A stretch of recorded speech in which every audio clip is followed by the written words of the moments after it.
ভাইরে ভাই, লোভে পাপ আর পাপে মৃত্যু, এই প্রবাদটি আমরা সবাই কম বেশি জানি। আর আমি তো জানি, দেখেছি এবং উপভোগও করেছি। কেন এই কথাটি বলছি? হ্যালো এভরিওয়ান, আসসালামু আলাইকুম। কেমন আছেন আপনারা সবাই? আলহামদুলিল্লাহ, আশা করি আপনারা সকলেই ভালো আছেন। আমিও ভালো আছি। বিশেষ করে যারা বাগান করি বা করেন, সবাই ভালো আছেন আমি জানি। এখন সময়টিই ভালো থাকার। তো এই প্রবাদটি বলার পেছনে একটি কারণ আছে। আমার গার্ডেনের সফল কিছু ধনিয়া পাতার ভিডিও আপনারা দেখেছেন, কিন্তু একটু ভুলের কারণে কি হয় আজ আপনারা তাই দেখবেন। এই জন্য এই কথাটি বলা, লোভে পাপ, পাপে মৃত্যু। দেখেছি, শুনেছি, উপভোগও করেছি। চলুন আপনাদেরকেও সরাসরি আর সেখানে নিয়ে যাই যে লোভ করলে কি হয়। আমি যখন দেখলাম যে আমার গার্ডেনের মাটিতে অনেক চমৎকার ধনিয়া পাতা হচ্ছে, আমি সাথে সাথে কি করলাম, যেহেতু আমার মেন মাটিতে আমি লাল শাক, ডাঁটা শাক, পালং শাক অথবা কলমি শাক, অন্যান্য গাছ লাগাবো আপনাদের বলেছিলাম, তাই ইচ্ছে ছিল মেন মাটিতে আমি কোনো ধনিয়া পাতা দেব না। সাথে সাথে সেই বিকেলে যেদিনই আমি সবগুলো গাছ তুলেছি গার্ডেন থেকে, সেই বিকেলে আবার নতুন করে আমি ধনিয়া পাতার জার্নি শুরু করি, কিন্তু সেগুলি আমি পটে করি। আর আমার যে কত বড় বড় ধনিয়া পাতা হয়েছিল তা তো আপনারা দেখেছেন। এই যে দেখুন, পটে করব খুশির চোটে আমি যে কাজটি করেছি, অনেক পরিমাণে ধনিয়া পাতার বীজ দিয়েছি। এই যে দেখুন, আমি একটু সরাচ্ছি, দেখতে পাবেন। এই যে দেখুন, হিউজ পরিমাণে আমি বীজ দিয়েছি। লোভের কারণে রে ভাই, লোভের কারণে। এই যে দেখুন, উঠেছে কিন্তু একেবারে ঝাঁকে ঝাঁকে, কিন্তু মেইন মাটিতে যতটা বড় বড় ছিল, চমৎকার ছিল। এই যে দেখুন, পাতাগুলো কিন্তু ছোট ছোট হয়ে যাচ্ছে। আর সত্যি কথা বলতে কি, ধনিয়া পাতায় এখনও পর্যন্ত কোনো খাবারও দিইনি, সারও দিইনি, শুধু পানি দিয়েছি। পাতাগুলো ছোট ছোট হচ্ছে আর খুব সহজে বড় হতে পারছে না, কারণ ওই যে বললাম, লোভ। লোভের কারণে রে ভাই, এত পরিমাণ আমি বীজ দিয়ে দিয়েছি। যেহেতু মেন মাটিতে দেখেছি এত উঠেছে, ভাবলাম মেন মাটিতে যেহেতু করব না, পটে করব। পটের সাইজ দেখুন, এই খানিকটা পটে আমি দিয়েছি আধা বিঘা। বাংলাদেশে যে বলে যে আধা বিঘা জমিতে যতটুকু ধনিয়া পাতা করা যায় ততটুকু বীজ আমি দুটি টবেই দিয়ে দিয়েছি, লোভের চোটে। দেখুন তার পরিণাম কি হয়েছে। কারণ আমি যতটা ধনিয়া পাতার বীজ দিয়েছি, এখানে তার অর্ধেকেরও অর্ধেক দিতে হতো। আমি লোভ করে আসলে এতটা দিয়েছি, কিন্তু বীজ দেখুন, বীজের কোয়ালিটি দেখুন, প্রত্যেকটি বীজ থেকে কিন্তু গাছ হয়েছে এবং খুবই চমৎকার গাছ হয়েছে। দেখুন, এখনও কিন্তু এই ধনিয়া পাতা তুলে তুলে ভর্তায়, তরকারিতে খাওয়া যাবে।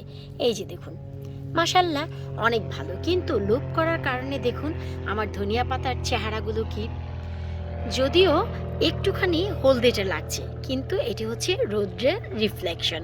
রোদের একেবারেই সামনেই আছে, তাই পাতাগুলি সতেজ, কোনো পোকামাকড় ধরেনি আর কোনো খাদ্যও দেয়নি।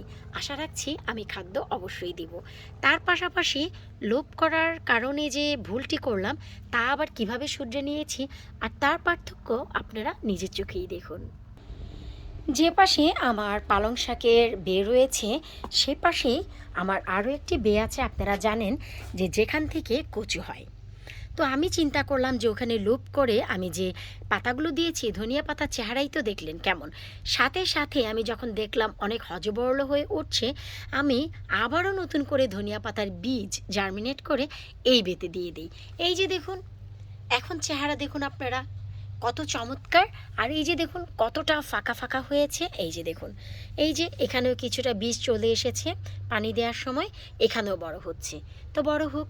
আর এই যে দেখুন, টবে দিয়েছি ততটা কিন্তু বাড়ছে না, অনেক বীজ হওয়ার কারণে। আর এখানে অনেক বীজ হলেও শিকড় কিন্তু মাটির অনেক নিচ পর্যন্ত চলে যায়, যে কারণে কোনো সমস্যা হয় না। তো আমি যখন দেখলাম যে ওইখানকার অবস্থা এমন, আমি আবার সাথে সাথে এই বেতে দিয়ে দিয়েছি। কারণ জুলাইয়ের আগে তো এখানে যে কচু আছে তা উঠবে না, তো ততদিনে আমি এক পর্তন এখান থেকে ধনিয়া পাতা অলরেডি খেয়ে নিতে পারবো, এই চিন্তা করেই দিয়েছি।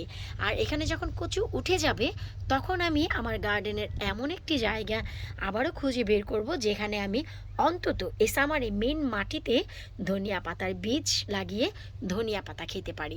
কারণ ধনিয়া পাতা মেন মাটিতে যতটা বড় হচ্ছে, যতটা সফলতা দিচ্ছে, টবে আমাকে দেয়নি। এটি কিন্তু বীজের দোষ নয়, আমার দোষ।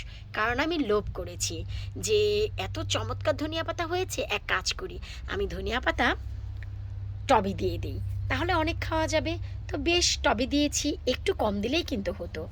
একেবারে রে ভাই, দুটি মোট ভরে দিয়ে দিয়েছি রে ভাই, যাকে বলে ঝাঁকে ঝাঁকে ঝাটকা, কারেন্ট জালে আটকা এদের, এদের কারেন্ট জালে আটকা। আপনারাই বলুন, পার্থক্য কি আপনারা বুঝতে পারছেন?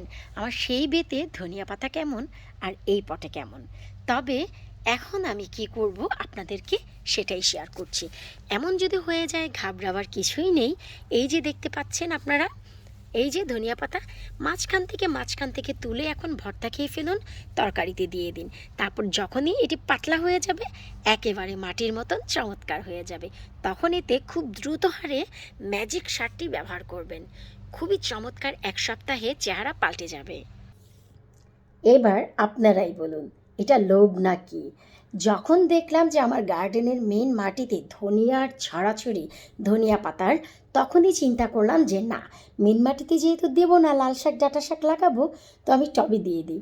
টবে আমি দুই হাত ভরে ভরে বীজ জার্মিনেট করে দিয়েছি দুটি পটে। এটি যদি অনেক বড় সড়ো প্লান্টার হতো ঠিক ছিল, ছোট পটে আরও অনেক কম বীজ দেওয়া ছিল।